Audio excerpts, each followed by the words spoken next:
शुक्लांबरधरं विष्णुं शशिवर्णं चतुर्भुजं प्रसन्नवदनं ध्यायेत् सर्वविघ्नोपशान्तये।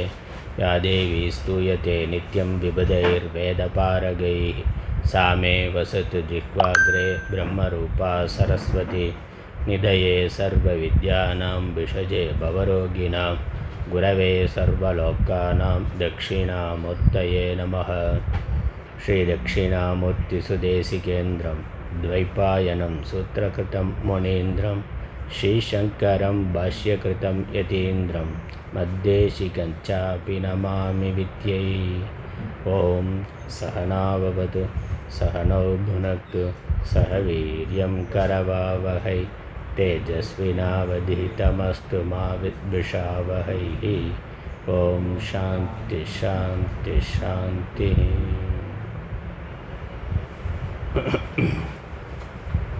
ஞானவாசிஷ்டம் இறைவணக்கம். யதः सर्वाणि भूतानि प्रतिभान्ति स्थितानि च यत्रैवोपशमं यान्ति तस्मै सत्यात्मने नमः.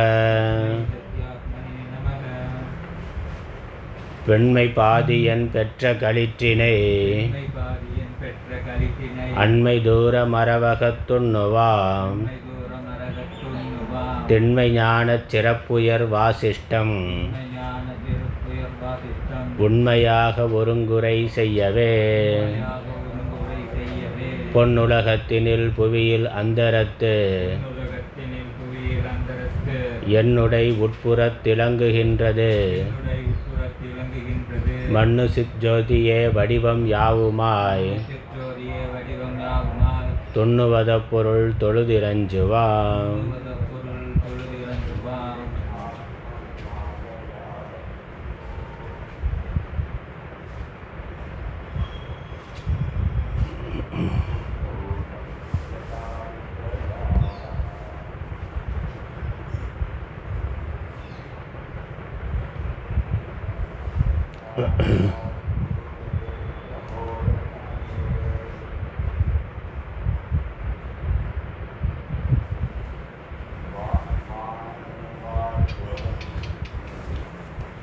ஞானவாசிஷ்டத்தில் 6வது பிரகரணம் நிர்வாண பிரகரணம்.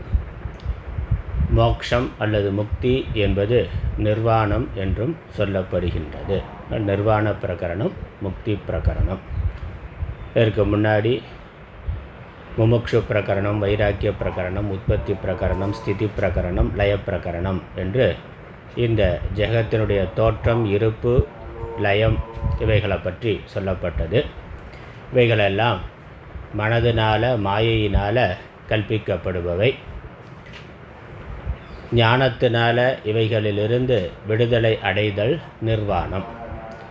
நிர்வாணம் அடைவதற்கான சாதனங்கள், நிர்வாணம் அடைந்த நிலை எப்படி இருக்கும் என்பதை பற்றிய விளக்கம்தான் இந்த நிர்வாண பிரகரணம். இதில் பல்வேறு கதைகளோட நிர்வாணமானது விவரிக்கப்படுகின்றது. நிர்வாணம் என்ற மோட்சமானது விவரிக்கப்படுகின்றது. இல்லை, முதலாவது கதையாக இருக்கக்கூடியது புசுண்டர் கதை. காக்க புசுண்டர், காக்க ரூபமாக இருக்கக்கூடிய ஒரு சித்தரான ஞானியரான புசுண்ட மகரிஷியினுடைய கதை முதல் கதையாக இருக்குது. இந்த முதல் கதையில் இது வரைக்கும் 91 பாடல்கள் பார்த்திருக்கிறோம். புசுண்டர் என்ற மகரிஷி காக்க ரூபமாக இமயமலை சாரலில் நீண்ட காலம் வசிக்கிறார். நல்லா நீண்ட காலம்னா பல யுகங்களாக அவர் வசிக்கிறார். இந்த சரீரத்தோட ஞானம் அடைந்த பிறகு யோக சாதனையினால், யோக சித்தியினால் சரீரத்திற்கே அழிவில்லாமல் சரீரத்தோடு பல யுகங்களாக நீண்ட நெடுங்காலம் வசித்து வருகின்றார், வாழ்ந்து வருகின்றார். வசிஷ்ட மகரிஷி அவரை ஒரு பொழுது சந்திக்க சென்று நேரில் பார்த்து, நீங்கள் இவ்வாறு எல்லோரும் அழிந்து போக நீங்கள் மட்டும் அழிவில்லாமல் இருப்பதற்கான காரணம் என்ன, எவ்வாறு என்று கேட்கின்றார். நீங்கள் மட்டும் மரணம் இல்லாமல் எப்படி வாழ்கிறீர்கள், உங்களால் மட்டும் எப்படி புரிகின்றது என்று கேட்கின்றார். அதற்கு புசுண்ட ரிஷி விளக்கம் சொல்லுகின்றார். அதை நம்ம இதுவரைக்கும் பார்த்துருக்கிறோம். ஆத்ம ஞானம், ஆத்மா அழிவில்லாதது, பூர்ணமானது, நித்தியமானது, நிரந்தரமானது. ஆத்ம ஞானத்தினால நான் அழிவில்லாதவன் என்பதை அறிந்து கொண்டேன்.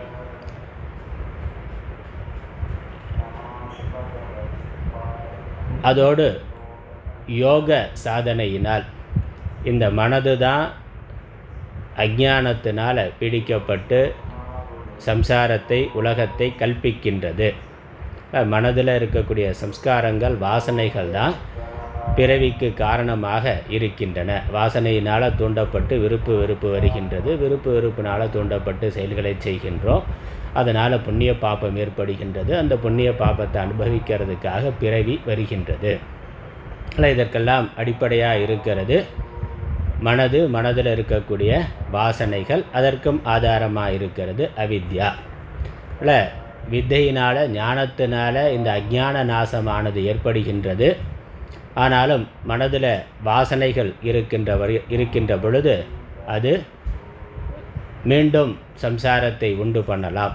அதனால் அந்த வாசனாக்ஷயம், மனோநாசம் என்பதும் முக்கியமானது. மனது சொரூபத்தில் ஆத்ம ஞானத்தில் அடங்கி இருத்தல் என்பது முக்கியமானது. அதுக்கு தான் நிதித்தியாசனம் என்பதை பிரதானமாக சொல்லுகின்றோம். அதனால் ஸ்ரவண மனனத்தினால ஞானம் வருது. ஸ்ரவணத்தினால ஞானம் வருது. மனனத்தினால் அதில் இருக்கக்கூடிய சந்தேகம் இல்லாமல் தெளிந்த ஞானமானது வருகின்றது. ஆனால் அந்த தெளிந்த ஞானம் உறுதியான ஞானமாக இருக்க வேண்டும். திருட அபரோக்ஷ ஞானம்தான் முக்தி சாதனம்.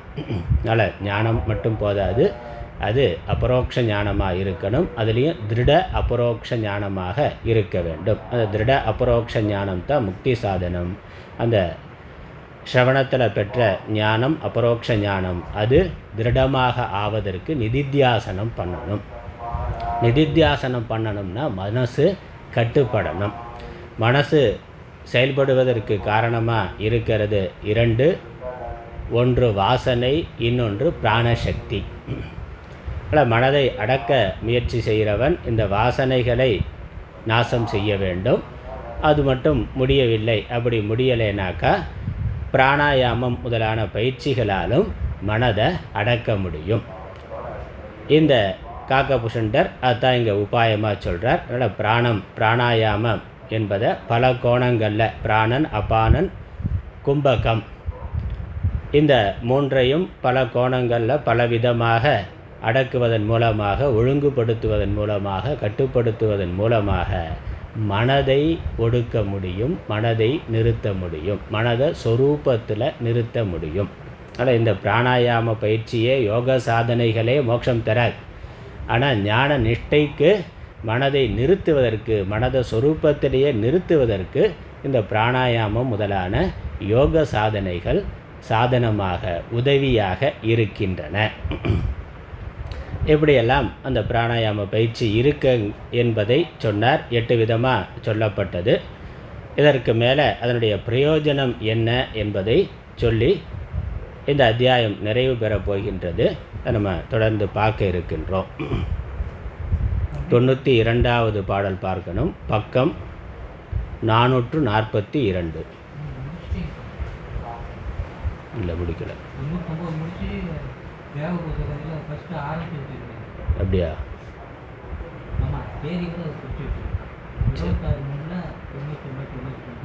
சரி, முடிச்சுட்டா சந்தோஷம்.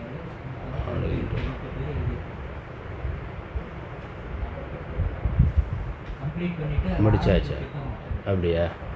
சரி, எனக்கே மறந்து போச்சு. எங்கே விட்டோம்?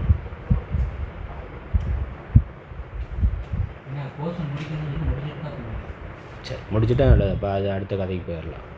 அதனால் அந்த புசுண்டன் கதை. அப்போ வசிஷ்டர் கேட்க புசுண்டர் தான் நீண்ட காலம் இருப்பதற்கான உபாயத்தை சொன்னார். இதில் பிரதானம் ஒன்று ஆத்ம ஞானம், இன்னொன்று மனதை நிறுத்துவதற்கான யோக சாதனை. அதில் பிரதானமாக பிராணாயாமத்தை எடுத்துக்கொண்டு சொன்னார். எனக்கு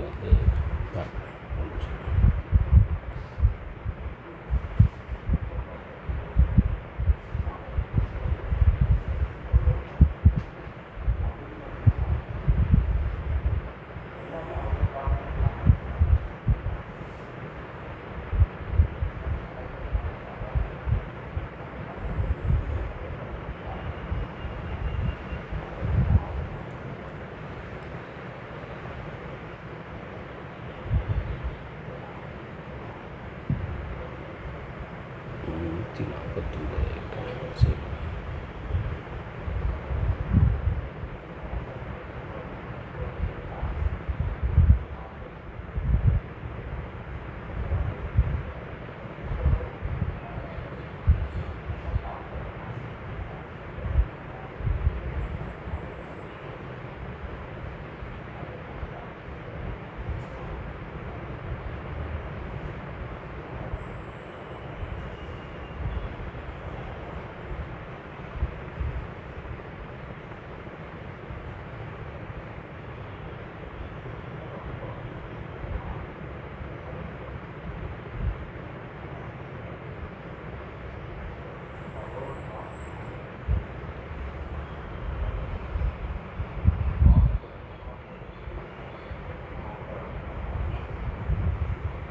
இல்லை 91 நிற்கிது, முடிக்கலை. ஓகே, முடித்தேனே ஆகல, யூடியூப்லே இல்லை.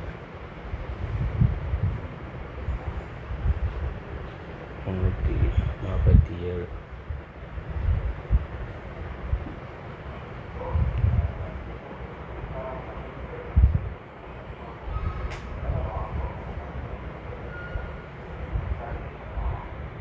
பரவாயில்ல, அந்த 92லேருந்து பார்க்கலாம். 91 நிற்கிது, அதுக்கு மேலே யூடியூப்பில் இல்லை.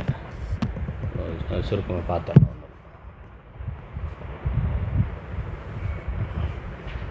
92வது பாடல், அதிலேருந்து பார்க்கலாம். ரொம்ப நாள் கேப் விட்டு அதான் எங்கே விட்டோன்னு நமக்கே தெரியாது. 3 மாதம் ஆச்சு. அதனால் 91 வரைக்கும் தான் யூடியூப்பில் போட்டிருக்கேன். அதான் கடைசி கிளாஸாக 91 முடிஞ்சதோடு போட்டிருக்கு. அறிவோம், யாராவது சொல்லுங்கள் பார்க்கலாம், இது வரைக்கும் முடிச்சிருக்கோம்னு.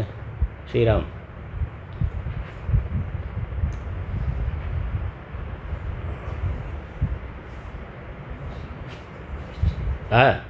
முடித்ததா? சாப்பிட்டு முடிச்சிட்டோம். சரி சரி, அவ்வளோ. அதுக்கு மேலே ஒரு 8 ஸ்லோகம் 9 ஸ்லோகம் இருக்குது. எடுக்கிறேன்னு எடுங்க, முடிச்சிருக்கோம். 92க்கு அப்புறம் எல்லாம் மார்க் பண்ணிருக்கேன். அப்படியா? சரி, நான் யூடியூப்பில் அப்போ கடைசி கிளாஸ் போட மறந்துட்டேன். முடிஞ்சது கோடு. சரி சரி, நான் அப்போ யூடியூப்பில் கடைசி வகுப்பு போடலைன்னு நினைக்கிறேன். ஒரு வகுப்பு யூடியூப்பில் இருக்கிறது 91 வரல. நான் அடுத்த வேலைக்கு போயிட்டு மறந்துட்டேன். அதனால் பார்த்துடலாம், பரவாயில்ல. அப்புறம் நான் ஏற்கனவே ரெக்கார்ட் பண்ணியிருந்ததா அல்லது இதையோ போடலாம். 91 வரைக்கும் தான் இருக்குது யூடியூப்பில். நானே அதுதான் பார்த்தேன் எங்கே நிறுத்தணுங்கிறது. ஆனால் அதுக்கப்புறம் இருக்குது, ஒரு கிளாஸ் நடந்திருக்கு. பரவாயில்ல, சுருக்கமாக பார்த்துடலாம். அதில் ஒன்றும் அதிகம் இல்லை, கதை முடியுது, அவ்வளோதான். தேவ பூஜை கதை. அடுத்த கதை தேவ பூஜை கதை. சரி, ஓகே. அப்போ ஒரு கிளாஸ் யூடியூப்பில் விட்டு போயிருக்கு, அதனால் நான் எடுத்துட்றேன். அப்புறம் பழசு இருக்கான்னு பார்க்கலாம், பார்த்துட்டு போடுறேன். இன்றைக்கி இது பார்ப்போம், நாளைக்கு புதுசாக ஆரம்பிப்போம் அடுத்த வகுப்பு. 92லேருந்து ஒருக்க பார்த்துடலாம், பரவாயில்ல. 92வது பாடல் அறிவோம். சரி, 92 மியூட் பண்ணிக்கலாம். 442 பக்கம். போகினும் நிற்கினும் கனவு நனவு உற்றாலும் பொருந்து நோக்கு இது ஆனோர் பூனார் பந்தம் சோகமுறார் பேறு எல்லாம் பெற்றதாகும் சொன்னவித அக்கமல நின்று தோன்றும் ஏகு பிராணன் புறத்தே விரல் ஈறு ஆறின் எல்லையிலே இறந்திடுமால் அபானன் தானும் ஆகு புறத்தே விரலோர் 12 அளவில் உதித்து உலக்கமலத் அடங்கி மாயும்.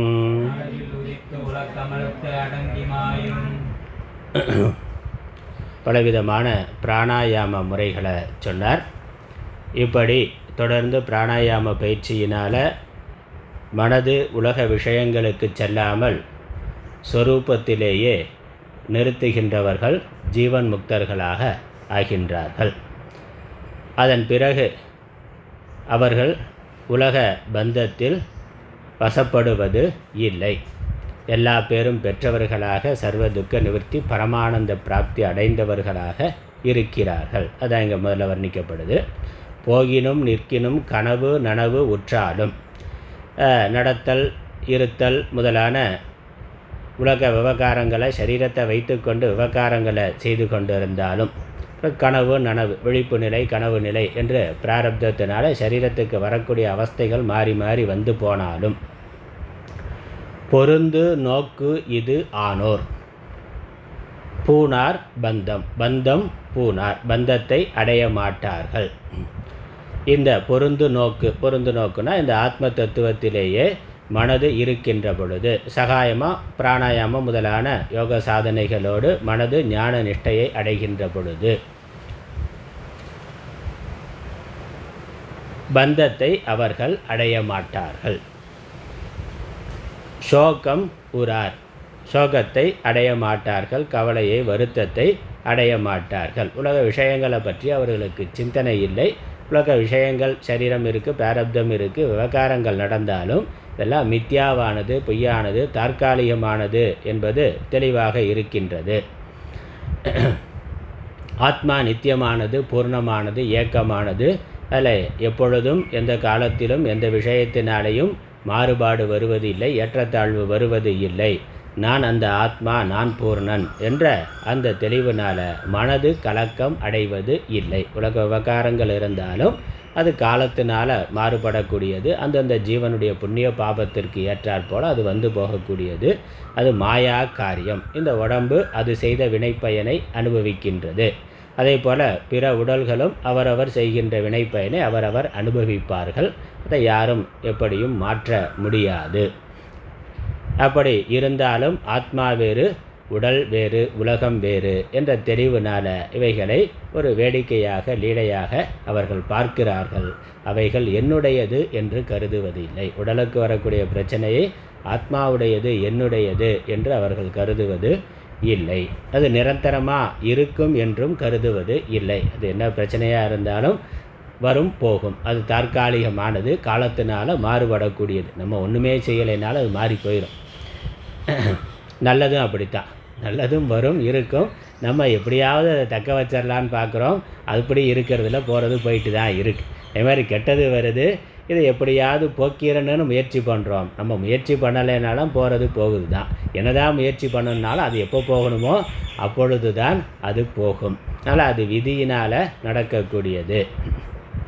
அது எல்லாமே சரீரத்துக்கானது. ஆத்மா பூர்ணமானதாக ஆனந்தமானதாக இருக்கின்றது என்று தன்னை ஆத்மாவாக உணர்ந்தவர்கள், இங்கு அனைத்தும் ஆத்மா என்று உணர்ந்தவர்கள், அதிலேயே மனதை நிறுத்தியவர்கள் இந்த தற்காலிகமான உலக விஷயங்களில் உலக விஷயங்களால் பாதிப்பு அடைவது இல்லை. அதான் சோகம் உரார்னா, மனதில் சோகம் வருவது இல்லை. நல்ல ஞானமும் தெளிவாக இருக்குது.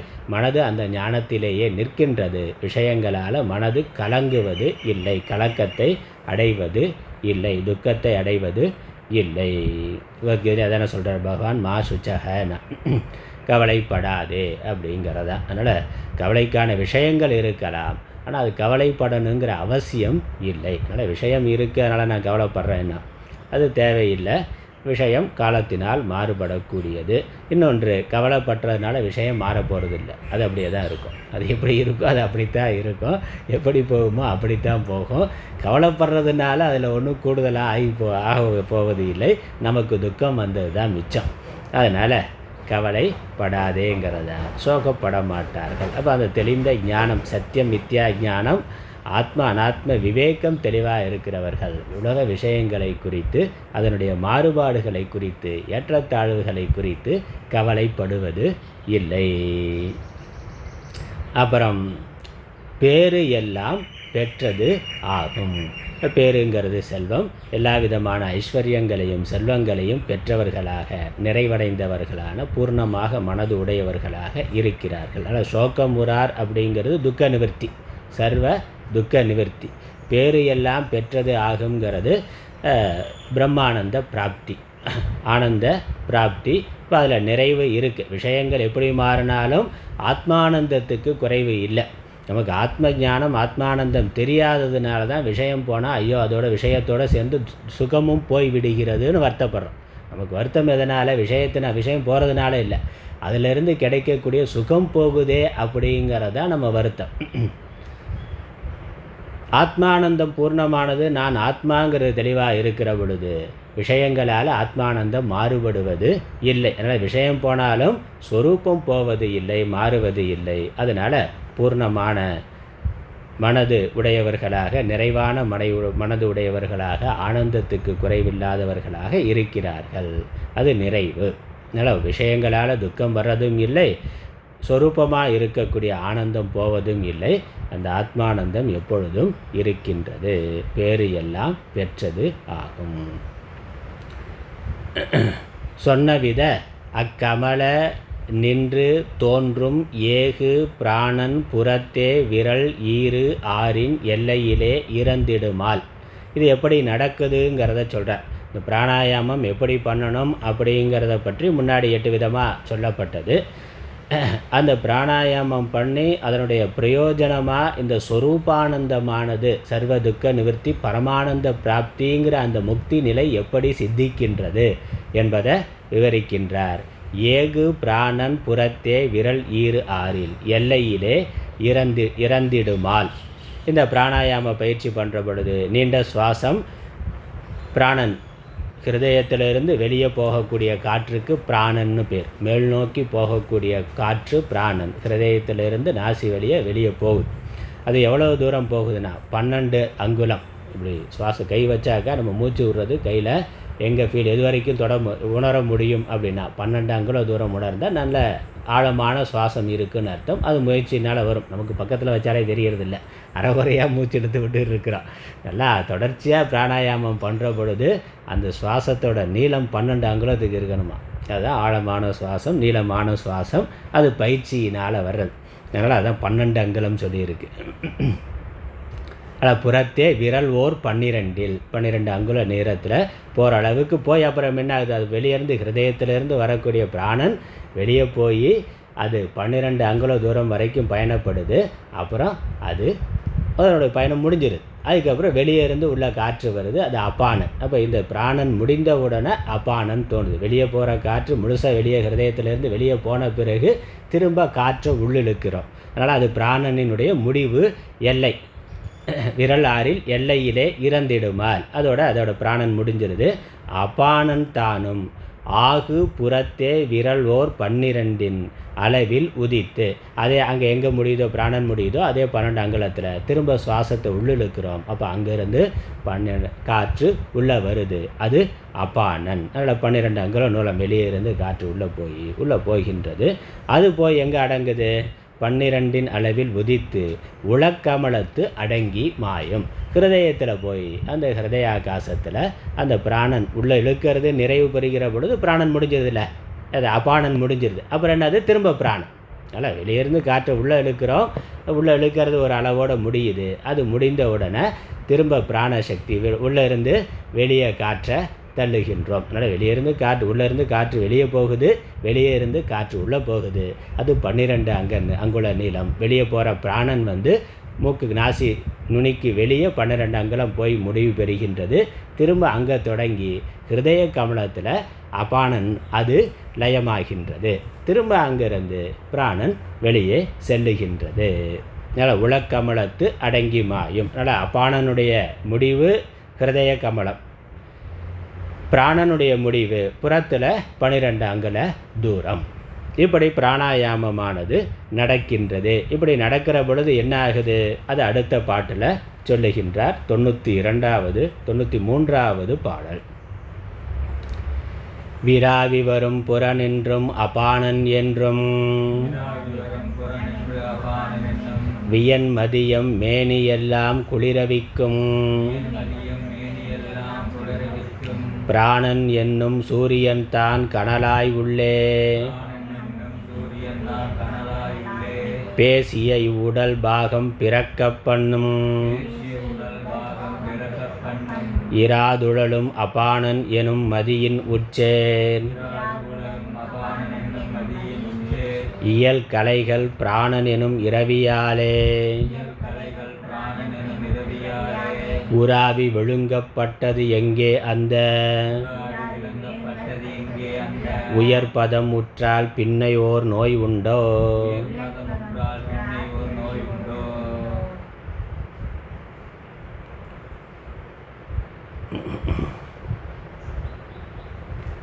விராவி வரும் புற நின்றும் அபானன் என்னும் வியன் மதியம் மேனி எல்லாம் குளிரவிக்கும்.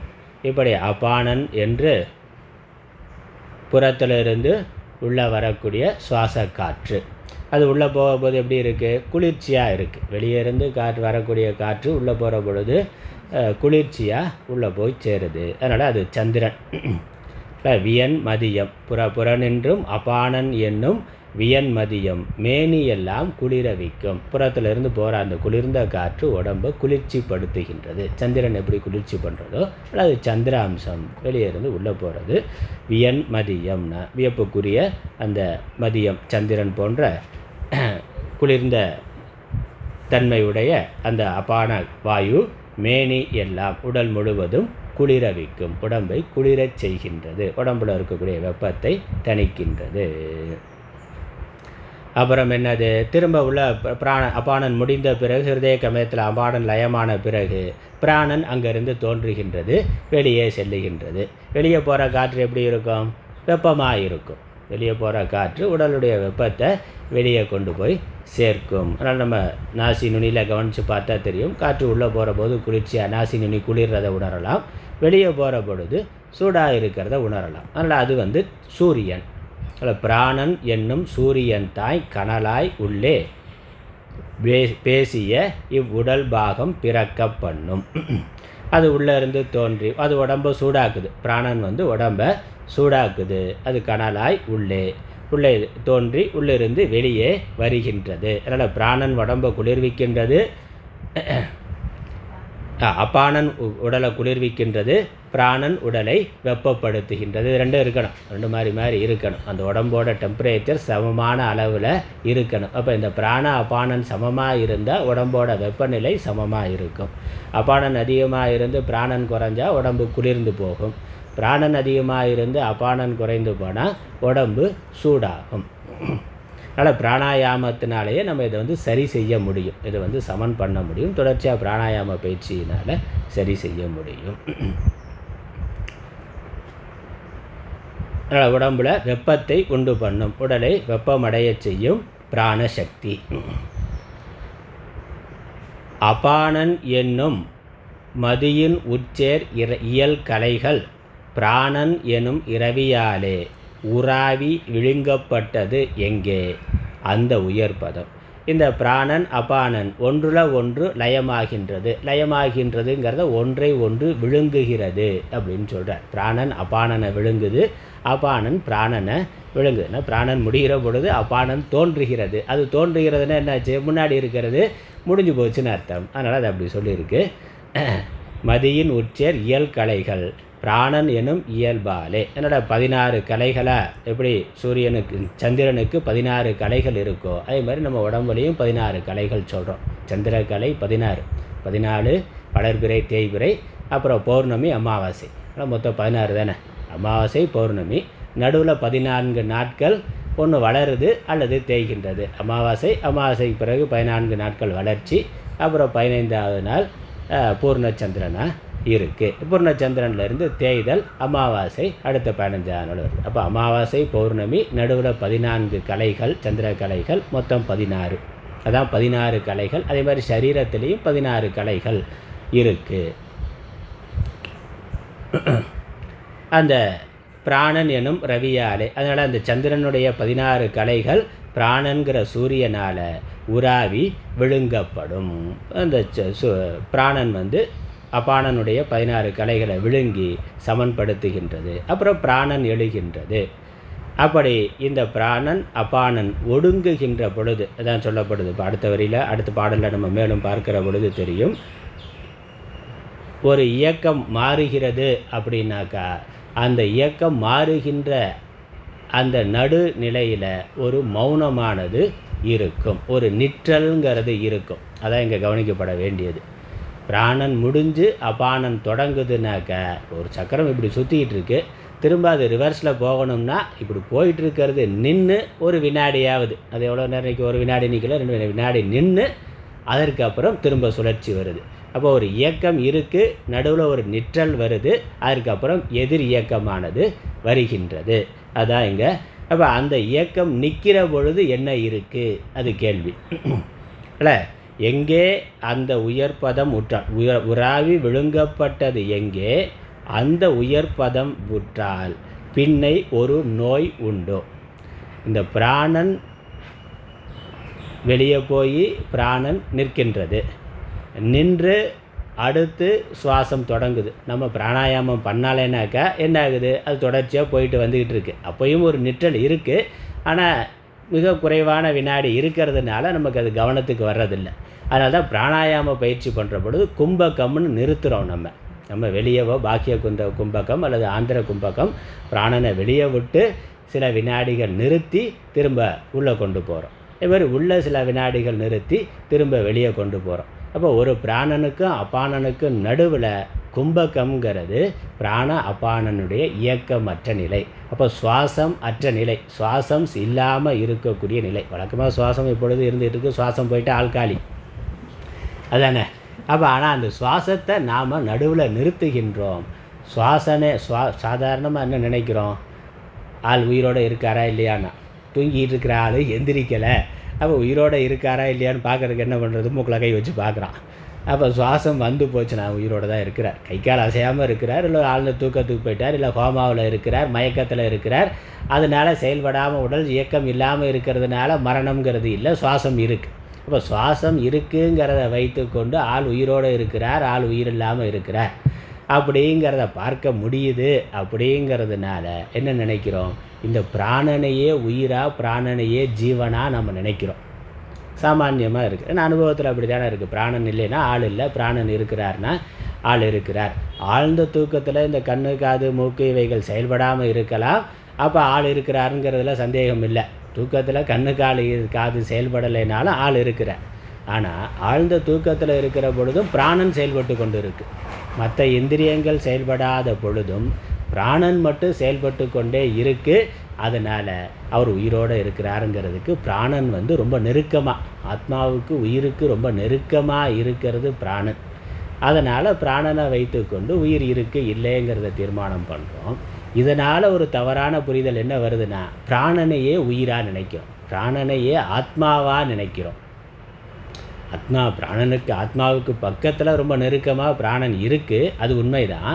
அப்படி ரொம்ப நெருக்கமாக இருக்கிறதுனாலேயே இந்த பிராணன் உயிரையே ஆத்மான்னு நாம் நினைக்கின்றோம். அதனால் பிராணன் போயிட்டாக்க உயிர் போயிருச்சு, ஜீவன் போயிட்டார், ஆள் செத்துட்டார், இப்போ பிராணன் தான் உயிர், வேறு ஒன்றும் இல்லைங்கிற மாதிரியான தவறான புரிதல் வருது. ஆனால் அப்படி இல்லை. பிராணன் இல்லாத பொழுதும் அதை பார்க்கிற இல்லாத நிலையில் இருக்கிற ஒரு ஆள் இருக்கிறான், ஆத்மாவானது அங்கே இருக்கின்றது. ரெண்டையும் வேறுபடுத்தி பார்க்கறதுக்கு இந்த பிராணாயாம பயிற்சியானது நமக்கு உதவியாக இருக்குது. அதுதான் சொல்கிறேன். அதாவது மனதுக்கு சாட்சி ஆத்மா, ஆத்மா எப்பொழுதும் சாட்சியாக இருக்கிறதுனா நம்ம சாட்சியத்தையே அறியப்படுவதையே எப்பொழுதும் பார்த்து கொண்டு இருக்கிறோம். அறிபவனாக இருக்கக்கூடிய சாட்சியை பற்றிய உணர்வு நமக்கு வர்றதில்லை.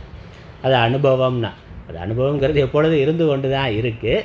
ஆனால் அது மனதினால் நமக்கு புரிந்து கொள்ளப்படுவதில்லை. அப்போ ஆத்மாவை எப்போ பார்க்கறது, எப்படி ஆத்மா சாட்சியாக இருக்குங்கிறது உணர்றது அப்படின்னு கேள்வி வந்தால் அதுக்கு தான் இங்கே சொல்கிறார், நீ பிராணனையும் நிறுத்தினா அங்கே என்ன இருக்கும், ஆத்மா இருக்குது. அப்போ பிராணாயாமம் அந்த அபானன் வெளியே போய் நிற்கின்ற பொழுது பிராணன் தோன்றுவதற்கு முன்னாடி அங்கே ஆத்மா மாத்திரம் இருக்குது. அதே மாதிரி உள்ளே போய் அபானன் லயமாகி பிராணன் வெளியே தோன்றுவதற்கு முன்னாடி அங்கே ஆத்மா இருக்கின்றது.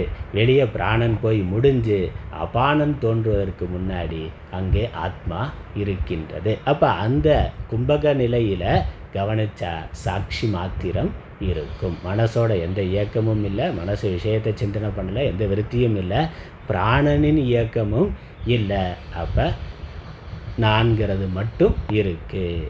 அதுதான் இங்கே எங்கே அந்த உயர் பதம் உற்றால், அதை நம்மால் உணர முடிந்தா, புரிந்து கொண்ட முடிந்தா அந்த சாட்சி ஆத்மாங்கிறது தெளிவாக விளங்கும். அப்போ இருக்கக்கூடிய ஆனந்தம் தான் பெரிய அந்த ஆத்மாவினுடைய யதார்த்த ஆனந்தத்தை நம்ம அப்போ உணர முடியும். மனசே இல்லை, பிராணனும் இல்லை, ஒரு நிறைவு இருக்குது. எந்த கோபதாபங்கள் எதுவுமே, ஏன்னா மனசோட சலனம் இல்லை. மனசு தான் பிராணனை இயக்கிறது, பிராணன் தான் மனசை இயக்கிறது, ஒன்றுக்கொன்று தொடர்புடையதுங்கிறத முன்னாடி விரிவாக சொல்லியிருக்கிறார். அப்போ பிராணனை நிறுத்துறதன் மூலமாக மனதை முழுக்க நிறுத்த முடியும். அப்போ நிறுத்துகிற பொழுது எது இருக்கோ அது ஆத்மா, அல்லது மனது எங்கே நின்றிருக்கிறதோ, பிராணன் எங்கே லயமாகி இருக்கிறதோ அது ஆத்மா. அந்த ஆத்மா மாத்திரம் அப்போ உணர்வு இருக்கும், ஒரு நிறைவு ஆனந்தம் இருக்கும். அதான் சொல்கிறார், உராவி விழுங்கப்பட்டது பிராணன் எனும் ரவியாலே இந்த அபானனானது உராவி விழுங்கப்பட்டது எங்கே அந்த உயர் பதம் உற்றால், அந்த நிலையில் ஆத்மா மாத்திரங்கிறத புரிந்து கொண்டால் பின்னை ஓர் நோய் உண்டோ, பிறகு சம்சாரங்கிறது இல்லை. அப்போ அந்த ஆத்ம ஞான நிஷ்டைங்கிறது நமக்கு தெளிவாக, ஆத்மா சாட்சி, நான் சாட்சி, இதெல்லாமே எனக்கு அந்நியமானது. மனசு, பிராணன், உடம்பு, இந்திரியங்கள், விஷயங்கள் எல்லாமே எனக்கு அந்நியமானதுங்கிறது நமக்கு தெளிவாக அங்கே உணர முடியும், அறிய முடியும். அதுக்கப்புறம் விவகாரம் பண்ணாலும் அது வேறு நான் வேறேங்கிற நமக்கு தெளிவாக இருக்கும். ஆனால் அது தெளிவாக அது வேறு நான் வேறேன்னு புரிந்து கொள்வதற்கு இது நமக்கு உதவியாக இருக்குது. இந்த யோக சாதனைங்கிறது உதவியாக இருக்குது. அதான் இங்கே சொல்கிறார். அப்படியே எப்படி இந்த அபானன பிராணன் விழுங்குகின்ற பொழுது ஒரு மௌனம், ஒரு செயலற்ற தன்மை ஆத்மா மாத்திரம் இருக்குது அப்படிங்கிறது இருக்கோ, அதே மாதிரி பிராணனை அபானன் விழுங்குகின்ற பொழுதும் அங்கேயும் ஒரு மௌனம் இருக்குது, ஆத்மா மாத்திரம் இருக்குது. அது அடுத்த பாட்டில் வருது. 94வது பாடல். அவ்வகையே பிராணன் எனும் இரவி உட்சேர் அணி கலைகள் அபானன் எனும் இந்துவாளே வவ்வி விழுங்கப்பட்டது எங்கே அந்த வன்பதம் உற்றால் பின்னை வருமோ ஜென்மம் கவ்வு பிராணனை விழுங்க அபானன் நோக்க கலந்த அபானனை விழுங்க பிராணன் நோக்க இவ்விரண்டின் நடுவாக நிற்போர் என்றும் இவ்விரண்டின் நடுவாக நிற்போர் என்றும் எழு பிறவி இடர்பின்னை எய்தார் அன்றே.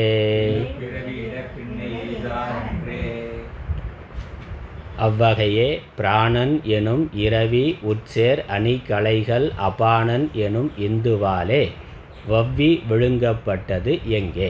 எப்படி முன்னாடி சொன்ன மாதிரி அபானன பிராணன் விழுங்கியது, அதே மாதிரி பிராணனை அபானன் விழுங்குகின்றது. அப்போ பிராணன் வெளியே போகிறது, சுவாச பாக்கிய கும்பகம், பிராணனை ஹிருதயத்திலிருந்து வெளியே போகுது, வெளியே போய் சுவாசம் முடிஞ்ச பிறகு திரும்ப உள் சுவாசம் வர்றதுக்கு முன்னாடி ஒரு இந்த முடிஞ்சு அடுத்தது தொடங்குறதுக்கு முன்னாடி நம்ம அந்த நேரத்தை நீட்டித்து கவனிக்க முடியும். சாதாரணமாக போன உடனே வெளியே வந்துடுது. பிராணாயாம பயிற்சி பண்ணி பாக்கிய கும்பகம் பண்ணுற பொழுது அங்கே பிராண இயக்கமும் இல்லை.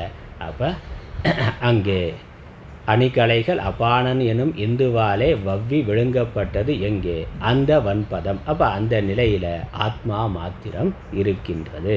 அந்த வன்பதம் உற்றால் பின்னை வருமோ ஜென்மம்.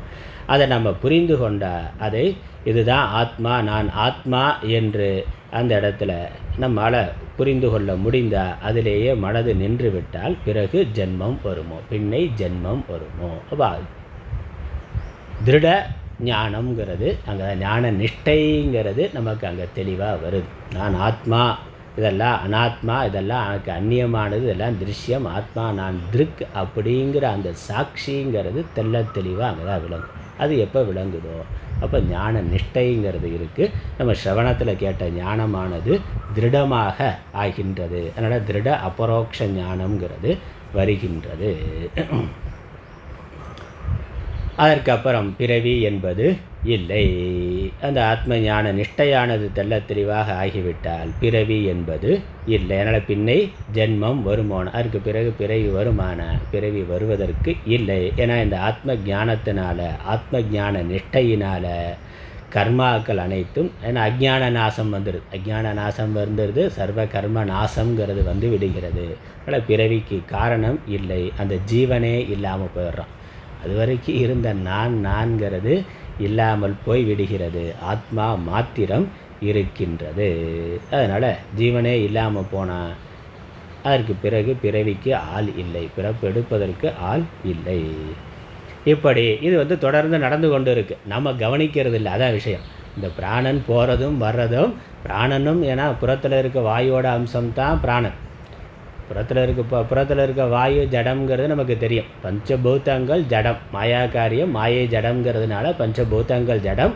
அந்த பஞ்சபூதத்தில் வாயுவினுடைய அம்சமாக இருக்கிறதுனால பிராணனும் ஜடம் தான்.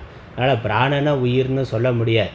நம்ம உயிர் இருக்கா இல்லையான்னு தெரிந்து கொள்வதற்கு உயிர் அதிசூக்ஷ்மமாக இருக்கிறதுனால பிராணனை வச்சு தெரிந்து கொள்கிறோமே ஒழிய, அதனால பிராணனே உயிராக. சுவிட்சு போட்டால் லைட் எரியுதுன்னா கரண்ட் இருக்கா இல்லையான்னு, கரண்ட்டை நம்ம அதிசூக்ஷ்மமாக இருக்கிறதுனால நேராக பார்க்க முடியாது. அதனால் சுவிட்சை போட்டு பார்த்து லைட் எரிஞ்சால் கரண்ட் இருக்குது, லைட் எரியலைனாக்கா கரண்ட் இல்லைங்கிறோம். அப்போ என்ன லைட்டே கரண்ட்டானா? லைட் எரியறதுக்கு வேற ஒரு மின்சக்தி காரணமாக இருக்குது. அந்த மின்சக்தியை நம்மளால் நேராக பார்த்து உணர முடியாததுனால இந்த லைட்டினுடைய இயக்கத்தை வைத்து கொண்டு, ஒளியினுடைய வெளிப்பாடை வைத்து கொண்டு இருக்குது இல்லைன்னு அனுமானம் பண்ணுறோம். அதே மாதிரி தான் ஆத்மாவை நேரடியாக உணர முடியாதுங்கிறதுனால அதற்கு ரொம்ப நெருக்கமாக இருக்கக்கூடிய பிராணனுடைய இயக்கத்தை வைத்து கொண்டு இருக்குது இல்லைங்கிறத தீர்மானம் பண்ணுறோமே ஒழிய, அதனால் பிராணனே ஆத்மா ஆகிவிடாது, பிராணனே உயிராக ஆகிவிடாது, பிராணனே ஜீவனாகிவிடாது, ஏன் ஆகாதுன்னா அது ஜடம். ஆத்மாங்கிறது சேத்தனம், பிராணங்கிறது ஜடம், அது பஞ்சபூதத்தினுடைய ஒரு அம்சம்தான். அதனால் அதை புரிந்து கொள்ளணும். இது தொடர்ந்து நடந்து கொண்டிருக்கின்றது. இது நடந்து வந்து கொண்டிருக்கிறதுக்கு ஆதாரமாக ஆத்மா இருக்கின்றது. இது தொடர்ந்து வந்து போயிட்டுருக்கிறதுனால ஆதாரமான ஆத்மா நமக்கு தெரியலை. ஆதாரமான ஆத்மாவை நல்லா பார்க்கணும்னா இதை கொஞ்சம் நிறுத்தி பார்க்கணும். ரொம்ப நிறுத்தினா ஆள் போயிடுவோம், பார்க்க முடியாது. அதனால் போகிற அளவுக்கு நிறுத்தி பார்க்கணும்னா, அதனால் நிறுத்தி பார்க்கணும். இது தொடர்ந்து நடக்கிற இயக்கம். அதான் சொல்கிறார், கவ்வு பிராணனை விழுங்க அபானன் நோக்க. அதனால் பிராணனை விழுங்கிறதுக்கு அபானன் பார்த்து கொண்டு இருக்குது, அபானனை விழுங்க பிராணன் பார்த்து கொண்டு இருக்குது. இது ரெண்டுக்கும் நடுவில் ஒரு விளையாட்டு நடந்து கொண்டு இருக்குது. விடாக்கண்டன் கொடாக்கண்டன்னா, அதான் இதை அதை முழுங்க பார்க்குது, அதை இதை முழுங்க பார்க்குது. அந்த தொடர்ந்து அந்த இயக்கம் போய்கொண்டிருக்கின்றது. ஆனால் இவ்விரண்டின் நடுவாக நிற்போர் என்றும், இந்த பிராண அபானனுக்கு ஆதாரமாக, பிராண அபானனுக்கு வேறாக, இரண்டுக்கும் நடுவாக நிற்கின்றது ஆத்மா. அது உணர்ந்து கொண்டு அதுவே நான் என்று நிற்பவர்கள். அதனால் இவ்விரண்டின் நடுவாக நிற்போர் என்றும் எழு பிறவி இடர் பின்னை எய்தார். அந்த ஆத்மாவை புரிந்து கொண்டு அதுவே நான் என்று இருந்தால் அதன் பிறகு பிறவியாகிய இடரை அவர்கள் அடைய மாட்டார்கள். அதனால் பிராணாயாமத்தினால ஆத்மா கண்டுபிடிக்கப்படலை, ஆத்மா உற்பத்தி பண்ணப்படலை. அது ஏற்கனவே ரெண்டுக்கும் ஆதாரமாக இருக்குது. ஆனால் இதனுடைய தொடர் இயக்கத்தினால நமக்கு அது தெரிவது இல்லை. அதனால் இதை கொஞ்சம் நிறுத்தி பார்க்கிற பொழுது நம்மால் நன்றாக புரிந்து கொள்ள முடியும். அடுத்த பாடல் 95வது பாடல். ஆடுகின்ற பிராணலயத்து அருகு மேவி,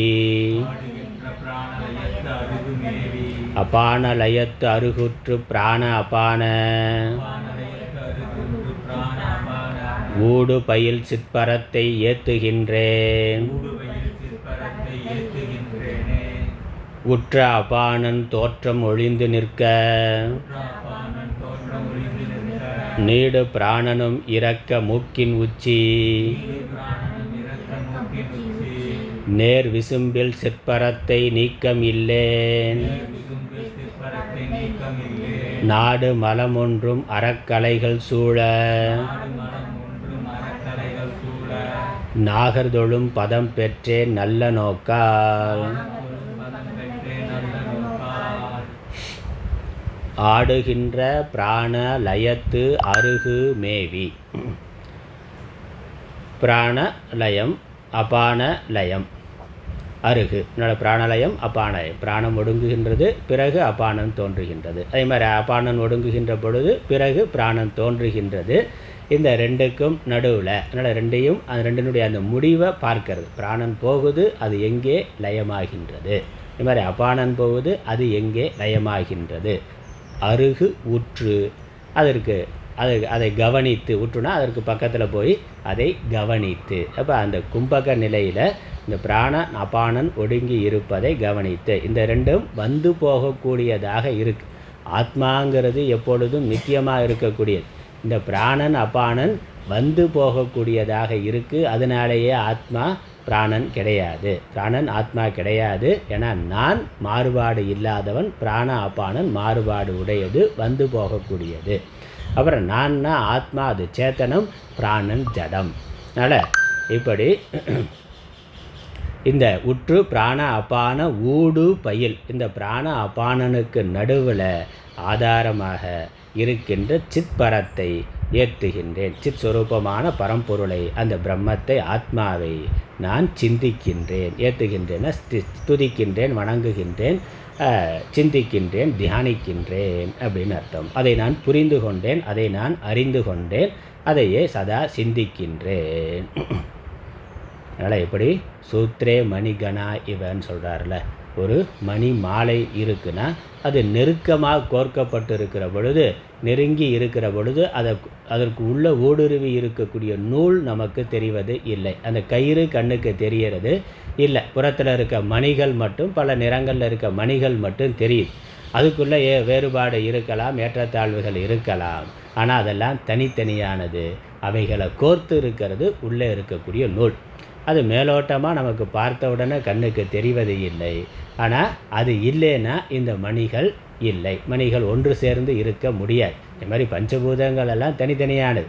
அது ஒன்று சேர்ந்து இங்கே இருக்குனாக்கா அது ஒன்று சேர்த்திருக்கக்கூடிய ஒரு சக்தி, ஒரு ஆதாரமானது இருக்கின்றது.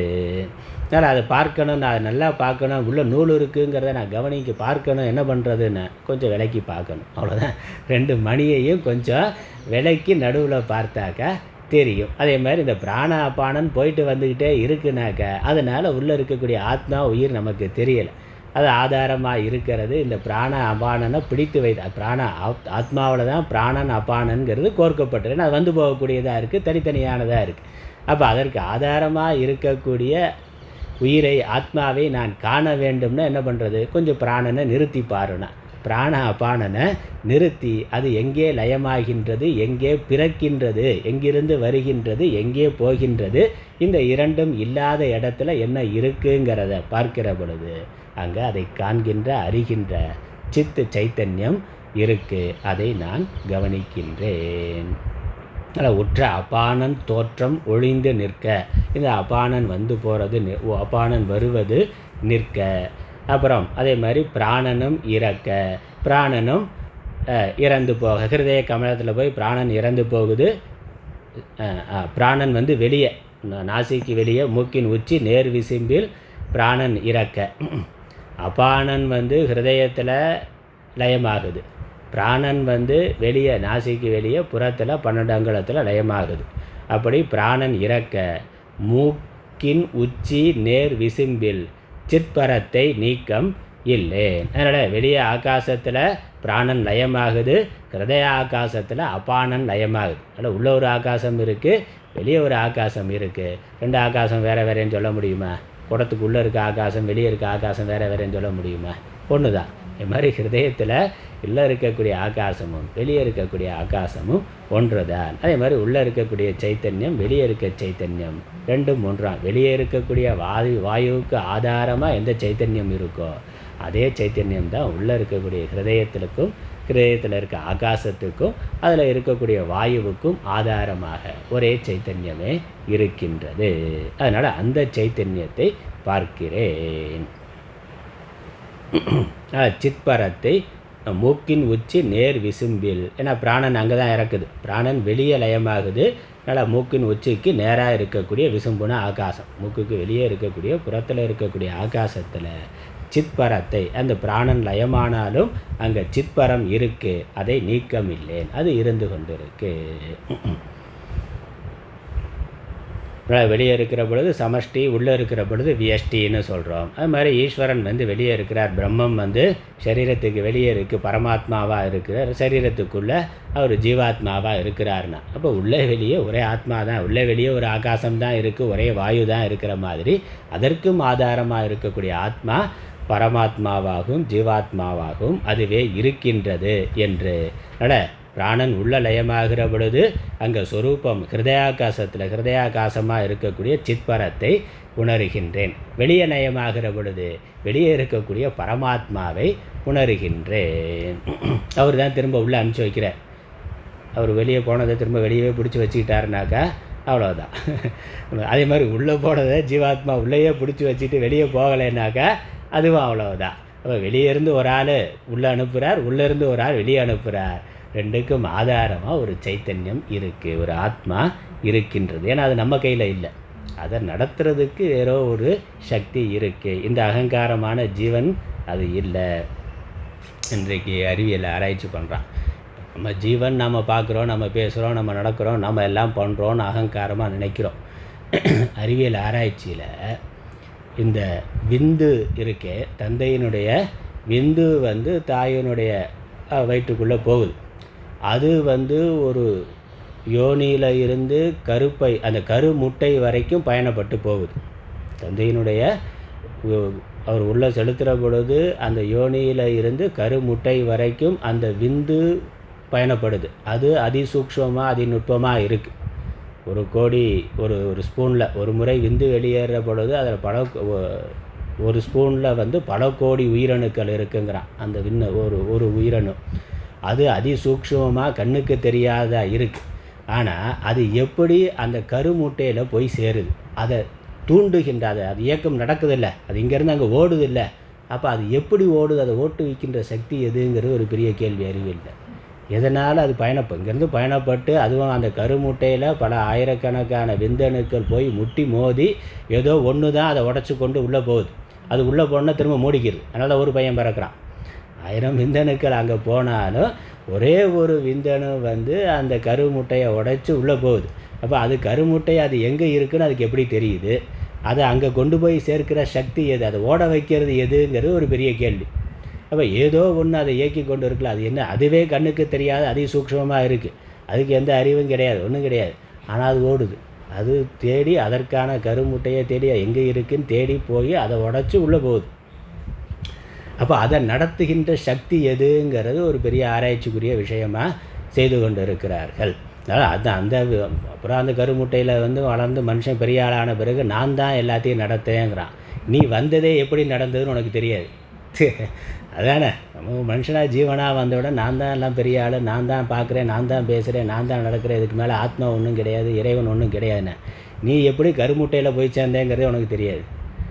அப்போ நீ இல்லையே, அப்போ நான்கிறதே இல்லையே. அதுக்கப்புறம் தானே ஆண் பெண்ணுங்கிறது மற்றதெல்லாம் அதுக்கப்புறம் தானே வருது. நீ எப்படி தந்தையோட உடம்புல இருந்து தாயோட அந்த கருமுட்டைக்குள்ளே எப்படி போய் சேர்ந்த, எந்த ஒரு சக்தி கொண்டு போய் சேர்த்தது? ஒரு பொழுது சேருது, பல ஆயிரக்கணக்கான உயிரணுக்கள் வீணாக போகுது. அது அப்போ இது எப்போ சேர்ந்து எப்போ நீ உயிராக வரணுங்கிறத தீர்மானம் பண்ணுறது யார்? அது ஒரு பெரிய கேள்வி. அது அறிவியலில் தேடிக்கிட்டு இருக்கிறான்.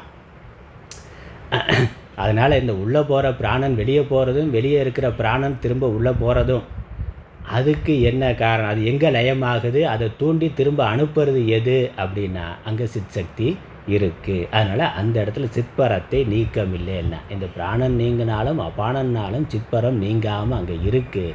அதை நான் உணர்கின்றேன், அறிகின்றேன். நாடு மலம் ஒன்றும் அறக்கலைகள் சூழ. அதனால் இப்படி அதனால் தான் அந்த சித்பரத்தை நான் புரிந்து கொண்டேன். அதுதான் நான், அதுதான் ஆத்மா, அதுதான் சாட்சி, அது மட்டும்தான் இருக்குது. மற்றதெல்லாம் மாயா காரியம், மற்றதெல்லாம் ஜடம் என்று நான் புரிந்து கொண்டேன். அதனால் நாடு மலம் ஒன்றும் அரண, எவ்வித மலங்களும் இல்லாமல் அந்த சித்பரத்தில் எவ்விதமான தோஷமும் இல்லை, எவ்விதமான குறையும் இல்லை, எவ்விதமான மலமும் இல்லை. அறக்கலைகள் சூழ, ஒன்றும் அற கலைகள் சூழ நாகர்தொழும் பதம் பெற்றேன். நாகர்தொழும்னாக்க நாகர்னா தேவர்கள், தேவர்களால் போற்றப்படுகின்ற பதம் பிரம்மபதம் பரமபதத்தை அடைந்தேன். எதிரால் நல்ல நோக்கால், அந்த ஞான திருஷ்டியினால், அந்த ஞானம், அந்த ஆத்மாவை உணர்கின்ற, ஆத்மா நான் என்று இருக்கின்ற அந்த அத்வைத ஞானத்தினால் நான் பிரம்மத்தை மோட்சத்தை அடைந்திருக்கின்றேன். அதனால் இங்கே பிராணாயாமம் பற்றி விரிவாக சொல்லியிருந்தாலும், யோக சாதனைகள் விரிவாக சொல்லியிருந்தாலும், இந்த யோகம் ஸ்ரவணத்தில் பெற்ற ஆத்ம ஞானத்தை புரிந்து கொள்வதற்கு உதவியாக இருக்கின்றது. அப்படி சாதனம் தான். ஆனால் யோகமே நேரடியாக மோட்சத்தை தராது. யோக பயிற்சியினால் மனதை லயமாக்க முடியும். தத்துவ ஞானத்தில் ஆத்மாவில் சொரூபத்தில் லயமாக்க முடியும். அப்படி லயமாக்குற பொழுது ஆத்மா நான்கிறது நமக்கு இன்னும் ஸ்பஷ்டமாக தெளிவாக விளங்குகின்றது. அப்படி யோக சாதனை பண்ணுறதுனால இங்கே சொரூபம் விளங்குது, அதனால் முக்தி கிடைக்குது. அதோட இரண்டாவது பிரயோஜனம் என்ன அப்படின்னாக்க, சரீரம் கட்டுப்பட்டு இருக்குது, நீண்ட ஆயுளோடு இருக்குது. அவ்வளோதான். சரீரம் பிராணனை மையமாக கொண்டு இயங்கிறது. மற்ற தவறான உணவுகளெல்லாம் நிறுத்திட்டார். நீண்ட சுவாசம் இருக்கிறதுனால, தொடர்ந்து யோக பயிற்சிகள்லாம் இருக்கிறதுனால இந்த ஸ்தூல சரீரமும் கூட நீண்ட ஆயுளோடு இருக்க முடியும். நீண்ட ஆயுளோடு இருக்க முடியும். அது இருக்கணுங்கிற, அது நான் இல்லைங்கிறது ஞானம். ஆனால் இந்த யோக சாதனையினுடைய ஒரு இரண்டாவது பிரயோஜனமாக உடம்பு நீண்ட ஆயுளோடு இருக்குது. அப்படித்தான் யுக யுகமாக அவர் இருந்திருக்கிறார், இருந்து கொண்டு இருக்கிறார் குசுண்ட முனிவர். அடுத்த பாடல் 96வது பாடல். எனது மனம் பிராண சமாதியினால் சொன்ன இவ்வொழுங்கால் நின்மல தத்துவத்தே என்றும் தனி இடர்தீர் நெறி இதுவாம் இந்த நோக்கம் தனை பற்றி சென்றது மேல் வருவது எண்ணேன் நனி நிகழ்காலத்து இயல்பின் நண்ணுகின்றேன் நான் இது பெற்றேன் பெறுவது இது என்று எண்ணேன் முனிவரனே அதனாலே நோய் ஒன்றின்றி முடிவுறு நீடு உயிர் பெற்றேன் மோகமற்றேன்.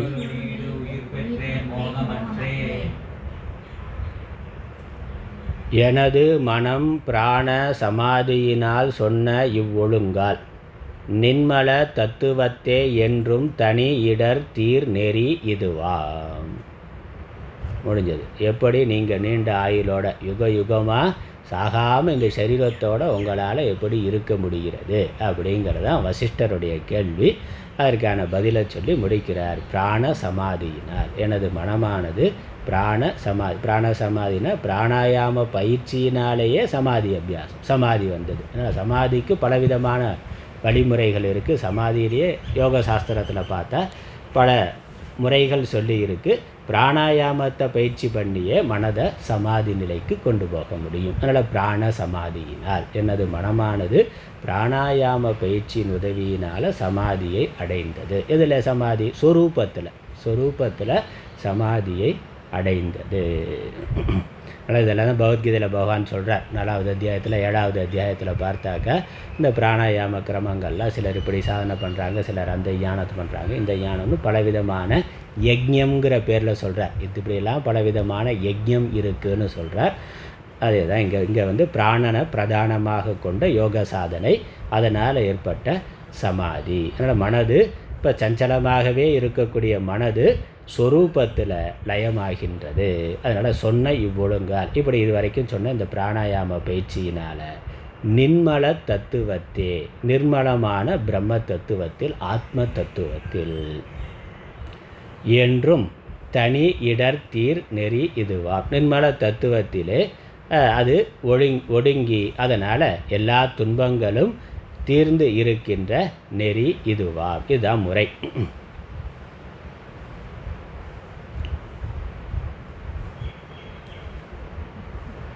நிர்மல தத்துவத்தே என்றும் தனி இடர் தீர் நெறி. நிர்மல தத்துவத்தே என்றும் லயமாகி இருக்கு. அதற்கான முறை பயிற்சி, நான் செய்த சாதனை இதுதான், நான் பின்பற்றின யோக சாதனை இதுதான் நெறி என்று சொல்லி அதுக்கப்புறம் அந்த ஜீவன் முக்தியினுடைய பிரயோஜனத்தை சொல்கிறார். ஜீவன் முக்தியினுடைய லட்சணம், ஜீவன் முக்தி அடைந்து விட்டேன்னா அதனால் ஏற்படக்கூடிய அந்த திருப்தி இருக்கே, நிறைவு இருக்கே, அதை எப்படி இருக்குங்கிறத மேற்கொண்டு சொல்கிறார். அதை அடுத்த வகுப்பில் பார்க்கலாம்.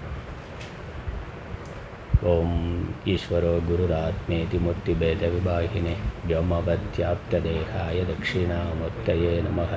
ஓம் பூர்ணமதः பூர்ணமிதம் பூர்ணாத் பூர்ணமுதச்யதே பூர்ணஸ்ய பூர்ணமாதாய பூர்ணமேவாவசிஷ்யதே. ஓம் சாந்தி சாந்தி சாந்தி. ஹரி ஓம்.